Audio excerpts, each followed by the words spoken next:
Hello, boys and girls. Today in math, we are going to be talking about this word right here called a digit. So first we're going to talk about what a digit is. So think to yourself for a second what a digit is. Do you know what a digit might be? So a digit is going to be one of the numbers between 0 and 9.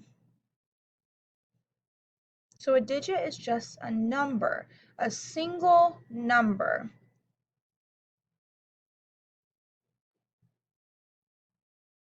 So one digit cannot be something like 10.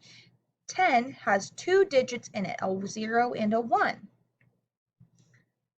So how many digits are in the number 3? There's one digit in the number 3. How many digits are in number 45? 2. We have the 4 and the 5. So we have two digits in the number 45. So the way you know how many digits a number has is by counting how many numbers are in that number. So another example, a bigger example, would be 3,125.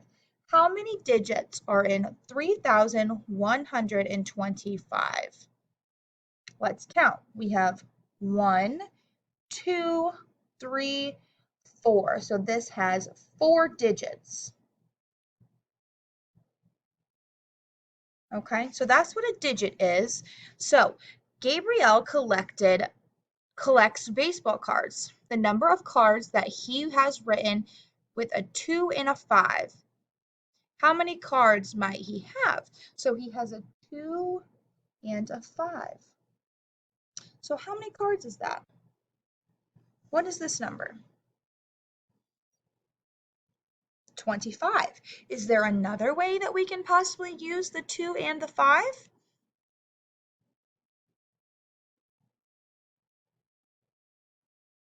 Or 52. He can either have 25 or 52 cards. Okay, so now we're going to talk about place value. So place value, we're going to use a couple different manipulatives to talk about place value. So I'm going to introduce those to you. So we have today we're talking about a tens place and a ones place. Okay, so I'm going to write that on here. We're going to do a box just like this. In this side, we'll say ones. In this side, we'll say tens. Just like that. So the manipulatives that we are going to be using today are these little rods we have. These represent 10. I know it's kind of hard to see. I'll see if I can focus a little bit more on this. Maybe if I set it down. No, this one might be a little better. So do you see how there are individual cubes in this tens rod? You can kind of see it. There are 1, 2, 3, 4, 5, 6, 7, 8, 9, 10. 10 cubes on this stick. So this represents 10.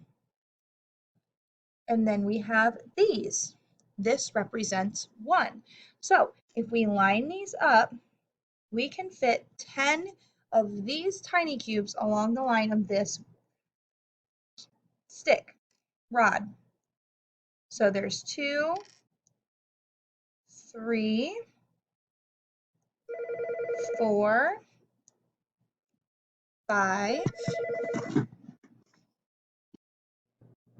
6, 7, 8, 9, and 10. So let me get these straightened out. And there you have it. There are 10 ones here that equal this tens rod. I'm going to introduce one more manipulative to you that's going to look like this.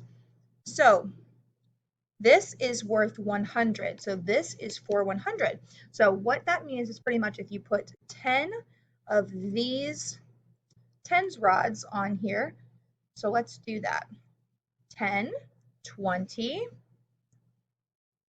30, 40, 50, 60, 70, 80, and I don't think I have any more, but there is place for two more right here. So we'd have 90 and 100.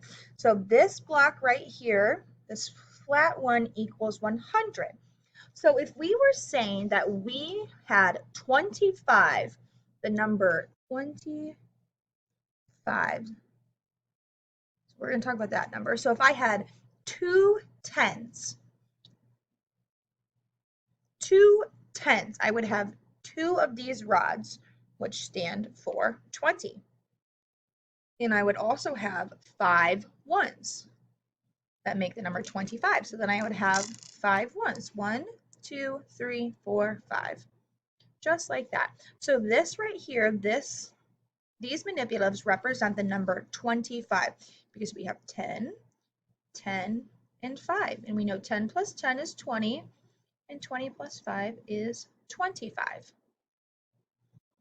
So this is the ones value place, and this is the tens value place.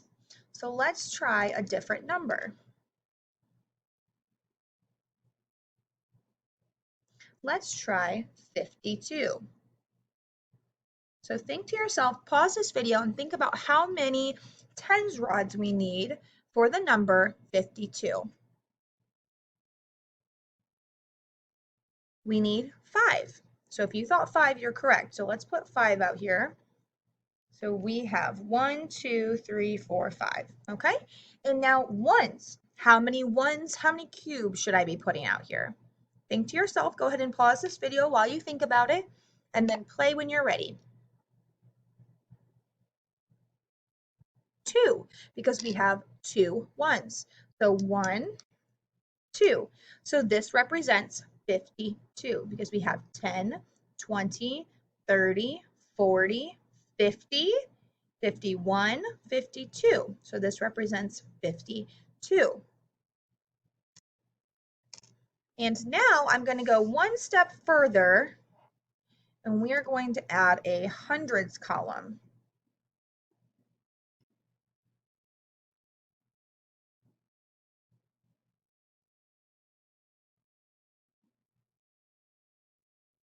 And this will be tens, and this will be ones.